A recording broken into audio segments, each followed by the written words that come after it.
Hello, Monsters Abound here. Welcome back to Total War Warhammer 2 Mortal Empires and part 9 of my Beastmen campaign. Now, part 10, next part, will be a special extravaganza hour-long episode, and not because I've forgotten to time it, like what happens usually. But only if, and I've taken this from some other YouTubers, I'm going to set some requirements. That's right, something for you guys to do. It's not going to be difficult, something easily reachable. Let's say part 9 gets 9 billion likes, I receive a knighthood from Her Majesty the Queen, and I get a bedtime story of my choice read to me in person by Radio 4 announcer Neil Nunes. So something to look forward to there. I've always wanted to be a knight, to be honest. Although, will I have to supply my own horse? Or does it come with it? There must be an FAQ online or something. They knight literally anyone these days. Also, hit 1,000 subscribers yesterday. Holy balls. Obviously, that's a massive problem. For two reasons. The first, I had planned to do a crap joke. Well, I mean, what other... I only do crap jokes. I was going to start an initiative called Half-Arsing My Way to 1k, the joke being that on my climb to 1k subscribers I was going to run a campaign but not actually change anything or do anything, as that would be against the spirit of half-arsing it. Unfortunately, obviously I've hit 1k subscribers, I can't use that anymore. That material's gone. So thanks for that. Secondly, I was thinking about doing something to celebrate hitting the milestone, but thought I had bloody ages yet.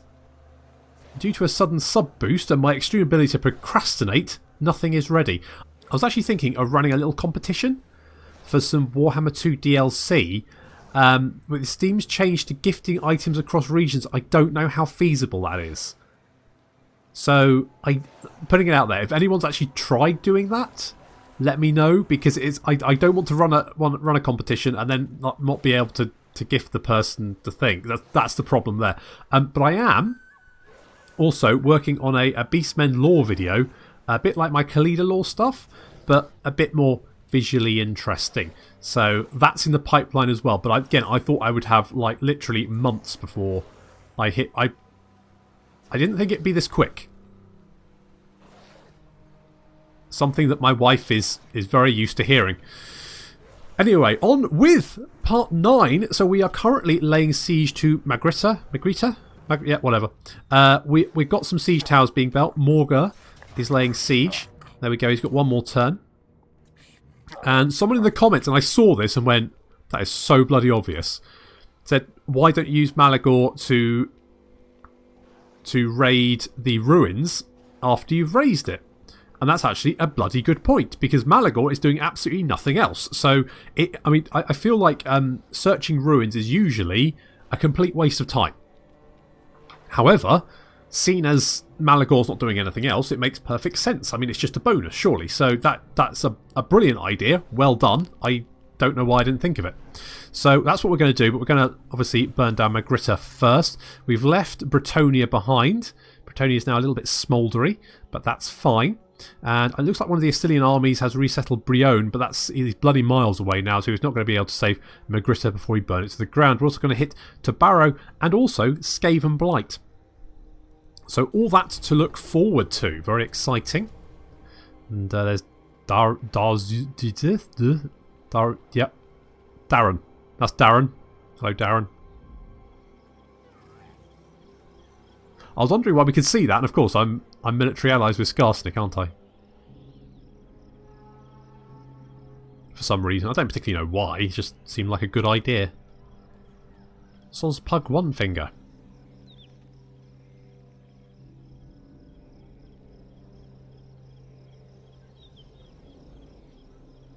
Tell you what I do need to do is allied factions.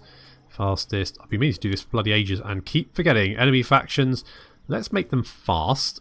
And neutral factions, they can go fastest as well. That's better. Just speed things up a little bit.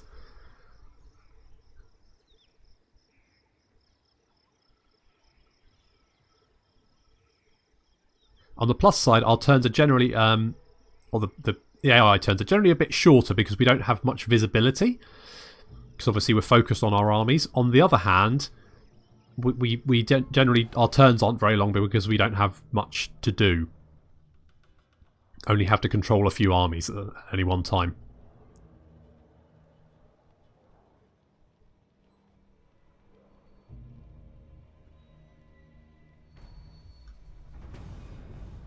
Okay, so we should be able to take on Morghur. Now they do have a mortar, that's a bit problematic. I mean, we could wait a little bit, but we do have Dryrain backing us up, so I think we're more than capable of taking Morghur and burning it to the ground.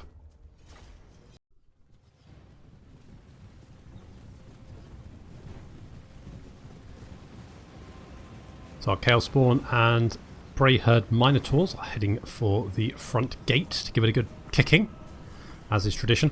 Unfortunately, the Minotaurs are actually taking a crap load of fire. There's a lot of handgunners and crossbows up on the wall, who are doing quite a lot of damage. So we've got a nice pit of shades being cast over here. It's going to grab these crossbows and these handgunners. They're going to get minced. God, I love the pit of shades. Oh, yes. That's good. That's really good. Anyway, further in the city, the Harpies, backed up by 2 Manticores and another group of Harpies, have set themselves upon a unit of crossbows who literally are getting torn to pieces. They do not know what hit them. We also need to silence these mortars that are back in the city centre there. They need to die very quickly. We've also got some Ungors climbing the wall over here. No particular reason. And we've also got some Razor Gore smashing down the gate. Again, no particular reason. And some Centaurs over here who are dying quickly. So that's the thing. However, on the wall, we are very quickly getting the upper hand, as we're only really ranged against missile units, and the gate is now down. Some swordsmen trying to repel. The gate crashes, but that's not going to work very well for them. Yeah, that was a lot of giblets just then. So very quickly those swordsmen are going to break and run. Over in the city centre we've dropped down on the mortars and put them out of our misery, but some Empire Knights have charged in. So the Harpies have engaged along with the Manticores. We should be able to wipe them out, but they are doing quite a lot of damage. So a unit of Harpy, that's the Harpies. There's the Harpies. So the Harpies have hit the rear, but they are still taking quite a lot of damage. Still not doing too badly. Units are moving back to the city centre, I think, to try and back those knights up. On the walls, some pikemen are trying to gain the upper hand against our Gores, but taking a lot of fire. And our Razor Gore have actually taken down the gate. Good work, guys. Didn't actually think you'd do that, but there we go.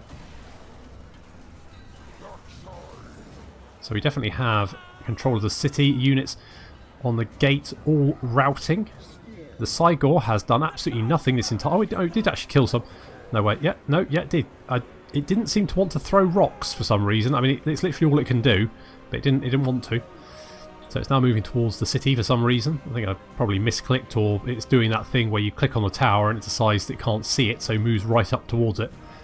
I mean, it does. The Cygor's only got one eye. I mean, he kind of has a visual impairment there. Some very brave swordsmen coming back to... Oh, they're crossbowmen. That's even more brave. Coming back to the fight, and then very quickly deciding maybe they made the wrong decision, especially when these Chaos Spawn come charging towards them.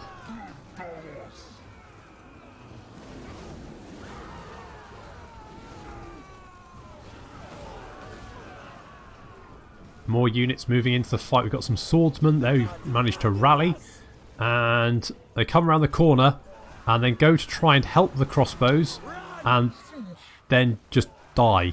Basically, they die a lot. Some halberdiers have positioned themselves weirdly in the city to try and receive the charge. I mean, they are anti-large, but they're not anti-getting turned into jam, which is slightly more important when being faced by 3 units of Chaos Spawn. The Manticores and the Harpies are... They've killed 2 units of knights and are now fighting greatswords. Basically, they seem to have done the most work out of any of my units. These manticores in particular have been invaluable, but where's my herpes? I've lost my herpes. There they are, fleeing into distance. Yeah, they've killed 41, which is, you know, fine. There are a unit of handgunners. I think this is the last unit actually fighting in the city that isn't routing. Run! Yeah, that's probably sensible because the manticores are heading right for you.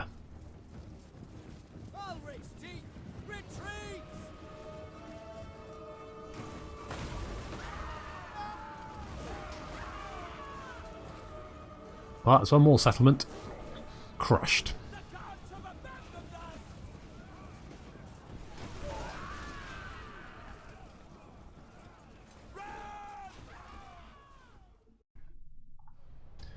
Acceptable losses. That's fine. The herpes took a little bit of damage, but that'll be fine. They'll be absolutely fine. And we've got a Dawnstone, which is quite nice. We can give that... I think Metallic has already got one. I'll double check. Anyway, so... yeah, we lost Centaurs because I didn't really... to be honest, this army is very disposable. And oh my goodness, look at all that money. Yeah, well, we're totally taking the cash. There we go. Got a Dawnstone. We've got Bray Shaman Familiar. Morghur is a sapper. And Nicholas Becker is dead. Finally, I hated that guy. What a piece of work he was, eh?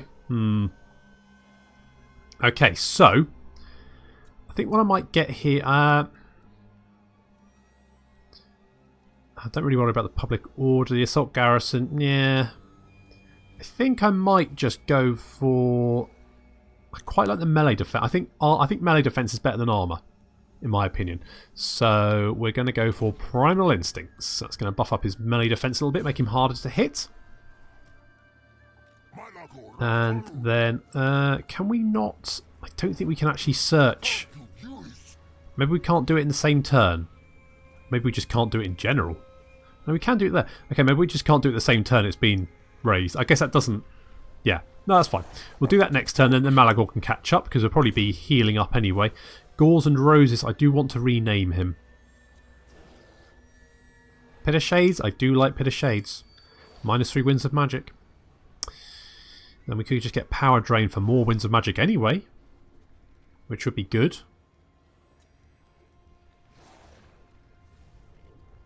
I mean, we one of the things we're really missing is armor piercing, so maybe... because if I get the Withering, that's going to give me effectively 35 armor piercing, because it's going to reduce armor by 35. I think I might go for that. Might come. I mean, we are heading towards dwarf territory, so we're probably, well, whoever owns the Badlands. It could be the dwarves, could be the greenskins. In the Cleader campaign, it was the greenskins predominantly, but the dwarves were holding on. Malagor, you've not moved, but you're not going to. You can just heal up. That'll be fine. Gauze and Roses. Oh, you've got 2 skill points. In that case, upgrade the Withering. There we go. That seems fine to me. Morghur can now head over towards the next settlement and towards Skaven Blight.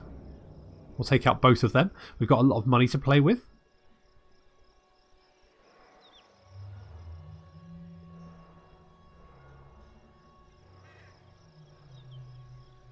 So we can build up our hordes.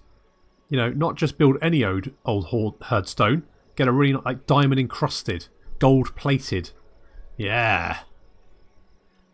Get some bling. I think that's what Morghur's missing. It's a bit of bling.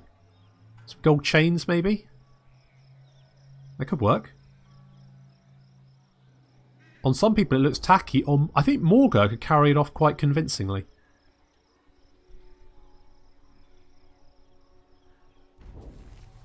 Okay, Skull Smashers have been obliterated. Who are the Skull Smashers? Were those the guys up here? Yeah, okay. Well, we had a non-aggression pact with them, but we don't... yeah, good. So, right. Can you now go and do a little... yes, okay, so we're going to do a little treasure hunt. Going to go treasure hunting.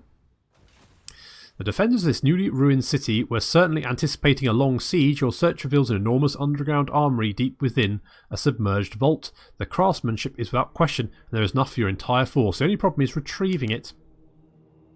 Leave the armour. Take what you can and leave the rest to recover the armour, or search for a way to drain the armoury. Now, I know there is a right answer for all of these, but I can never be bothered to check. So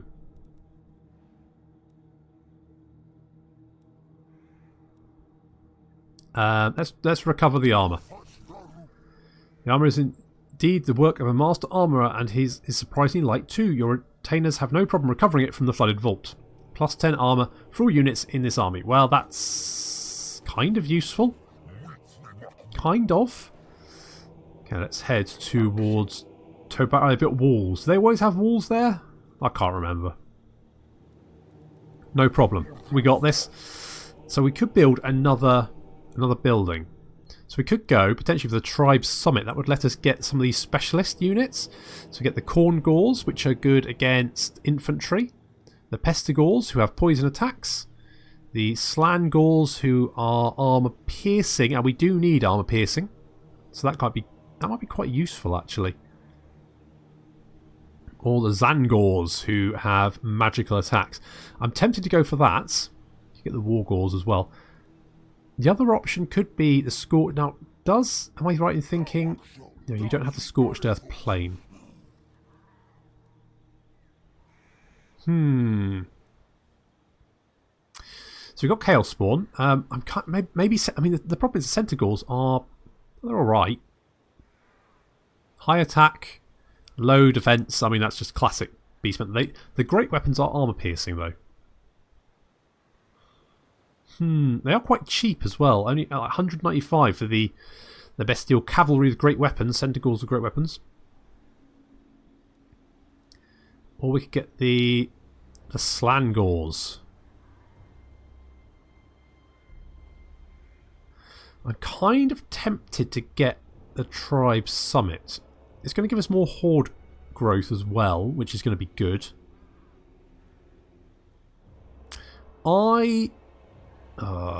It's tricky. I think I'm going to go for it. Let's go for the Tribe Summit.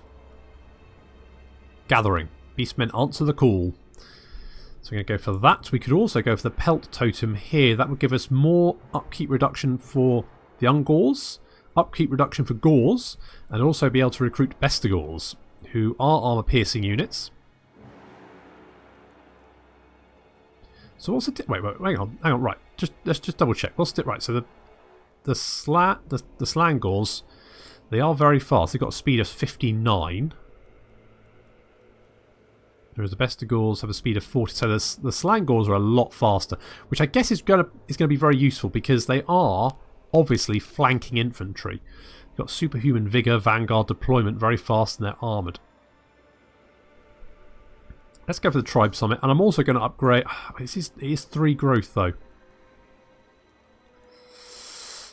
Yeah, no, we're going to go for it. Let's upgrade those. I'm half tempted to get rid of one of these Ungor Spearmen, but I'm really hurting for anti-large at the moment.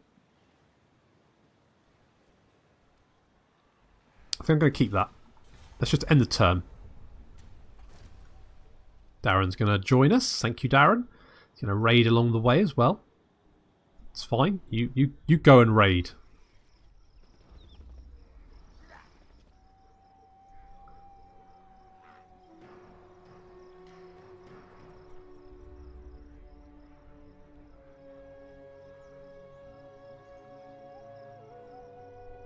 Clan Moors have declared war on the Silver Host. Now, I don't know how I know Clan Moors because they're bloody miles away. And we are heading towards the Herdstone in the south, the Nurgle Herdstone.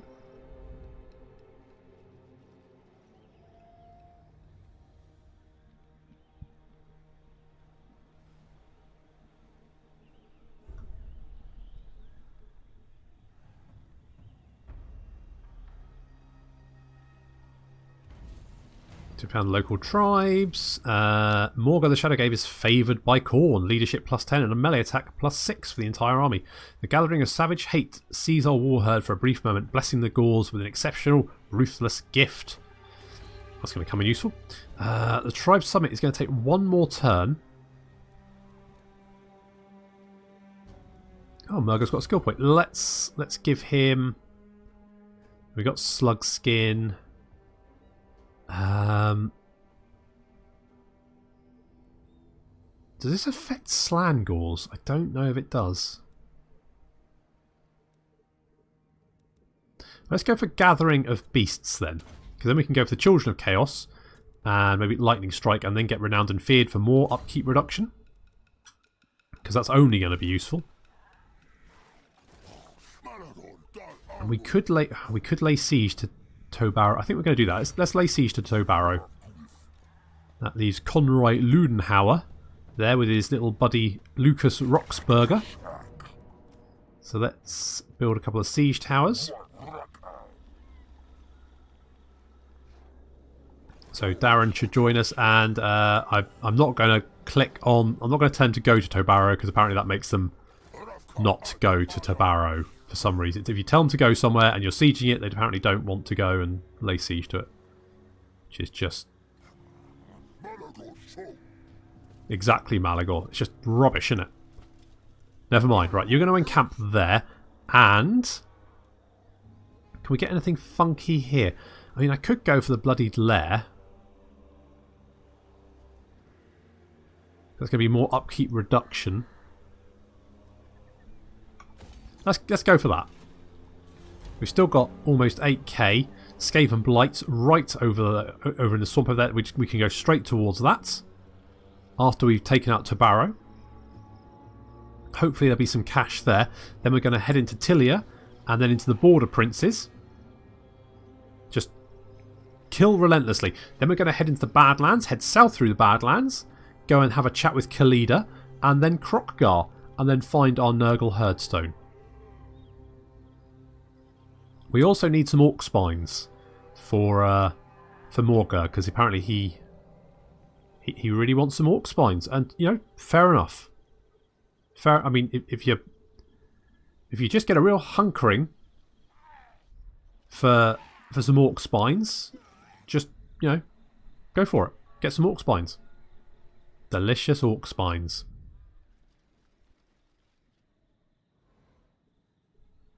Have you come back home? Are you a little bit upset? Is this like the scene in Gladiator where he comes home and finds his family strung up?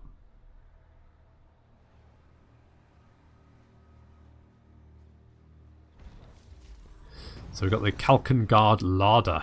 It's going to give us more weapon damage for Chaos Spawn and Minotaur. So how much weapon damage do our Chaos Spawn have? 244 weapon damage, which is pretty obscene. They've also got 75 melee attack. And that's not including when they're near to Mutalica, who gives them another 36. So I'm going to be honest, they're a bit terrifying. Right, Darren hasn't quite caught up. How do I feel about that? Could we take the city anyway? I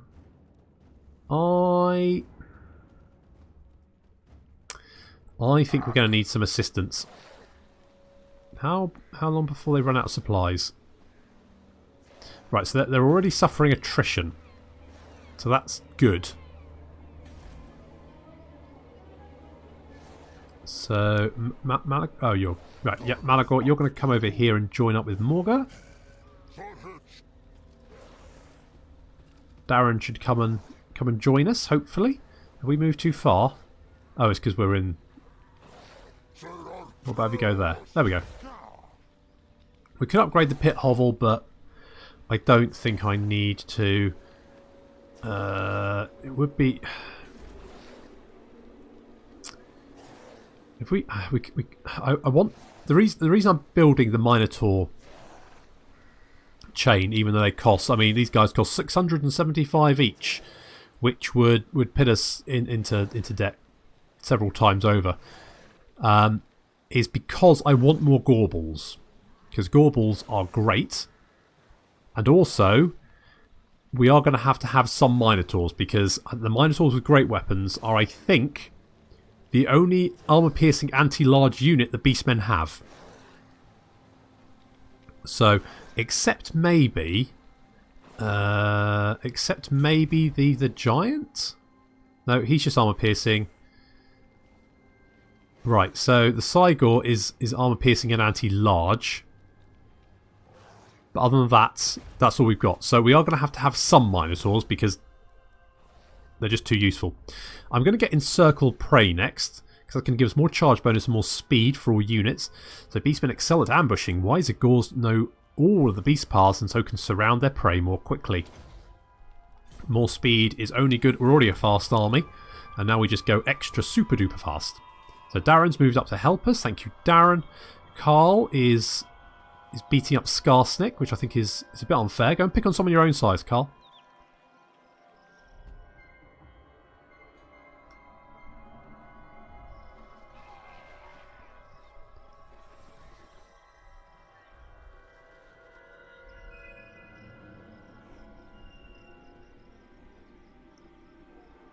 It does look like the vampire counts are moving in again. The vampire counts seem to do... The vampire counts and Vlad von Carstein seem to do very well against the Empire factions.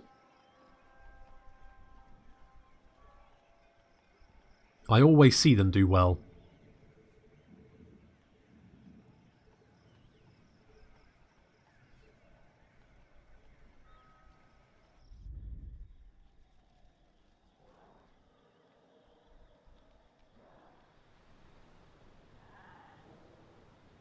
I do want to check Skaven Blight and see how built up it is. Oh, hello. The Dark Moon. Morceleb is ascendant, usurping the sun's revered place in the firmament. The world is awash with its sickly, terrible hue, blah, blah, blah. Yeah, okay, fine. So, we get all damage units will be fully replenished. Bestial Rage plus 15, but upkeep plus 15. Unit experience plus 6 for all recruits, but more... What's it? Or less casualty replenishment rate, but horde growth. I mean, that would make us... If we took that, we would be good to go and hit Skaven Blight almost immediately, no matter how many casualties we took. On the other hand, if we took the Endless Herd, it would take a little bit more time to recover, but we would get additional growth for 6 turns. Now, we need 20 growth to get a growth point. So that would effectively get us 3 growth points over 6 turns. Without taking into account our current growth already. So we would get quite a large amount. So I think I'm going to go for the Endless Herd. Casual replenishment is going to be worse, but otherwise it's going to be better. So let's... So horde growth is plus 32. So do we actually get 32, or does it lose the additional?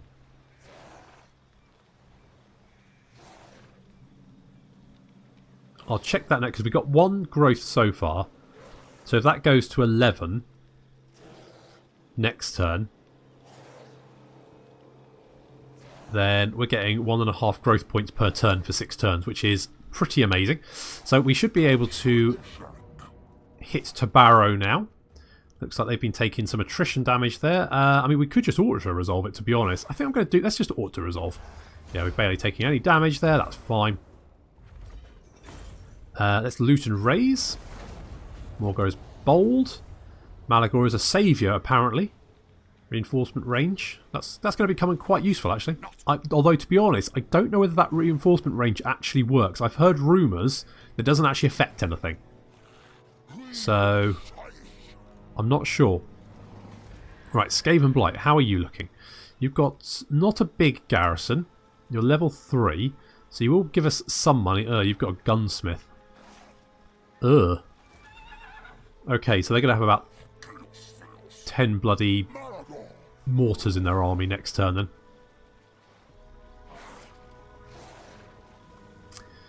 Okay, well let's just encamp with Malagor. Morghur, you need one more turn to get a tribe summit. How's your army looking? It's a little bit beaten up, but I think we'll be okay. I'm fairly happy with that. So Darren's doing a little bit of raiding. Good old Darren. As soon as he outlives his usefulness, he will go and play in the road for me. I tend to just send them somewhere and send them off as a diversion. Like, you know, chuck a bone, fetch, off they go. Into the middle of a busy road.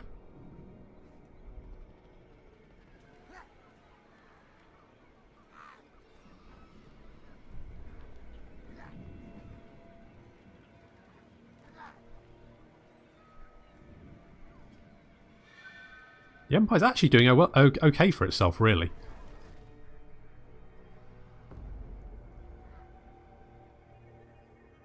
Which is a shame, because obviously they need to die, along with Bretonia. But first we're going to get the herd stones, then we'll kill everyone. Other than, you know, we'll kill people along the way as well.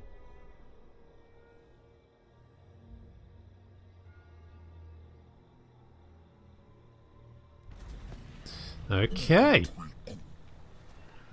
Mutalika, you're going to get Foe Seeker. It's going to increase your speed and vigour. I mean, you're currently a speed of 61, which is faster than some cavalry. I know. Gauls and Roses, you are going... Oh, we could get Many Limb Fiend. That's going to give him plus 15 attack, which makes him... I mean, that's one thing. Okay, so the other option is... You could give him the Mark of Slaanesh. Speed 10%, weapon strength for cavalry units, plus 5%. Missile resistance, it does reduce his hit points. But it doesn't have any other effect on the army. This would give him more winds of magic, which is nice, but it does reduce the charge bonus for our entire army. That reduces the melee attack, whereas the Mark of Slaanesh only gives him minus 10 hit points, minus 10% hit points. And the speed bonus is good. So I think I'm going to go for the Mark of Slaanesh. So Gauls and Roses is a lover, not a fighter. And is that taking effect? I think maybe it takes effect on the battlefield, but so Mutalika will be pretty even faster. Our Chaos Spawn will be ridiculously quick. I mean, basically our entire army is going to be very, very fast. So I think we're going to go and just immediately lay siege to Skaven Blight. So let's build a couple of siege towers. Do I want a... No, I'm going to let the Chaos Spawn kick the door in. I do have a Bright Wizard, Rolf von Altdorf. A whole bunch of... Are those crossbows? No, there's a swordsman. Okay, so they've got a couple of crossbows. 4 crossbows, a couple of handgunners. We will wait for Darren to move up and assist us, and then we will kill everyone. That won't wipe out Estilian because they've got one settlement over here. They might come back and resettle actually, but I'd be surprised if they survive for too long. Who are they at war with? Bretonian kingdoms. Blah blah blah. Ah, there we are. Southern Realms. So they've got 2... Oh yes, so they've got this one and that one. They are at war with only Beastmen. The Bloody Axe tribe is around here somewhere. So maybe they'll finish them off for me. Although it's not a big deal. I don't need to kill them. It's just an opportunistic destruction of their civilization. You know, I don't mean it. It's nothing personal. I just need the cash.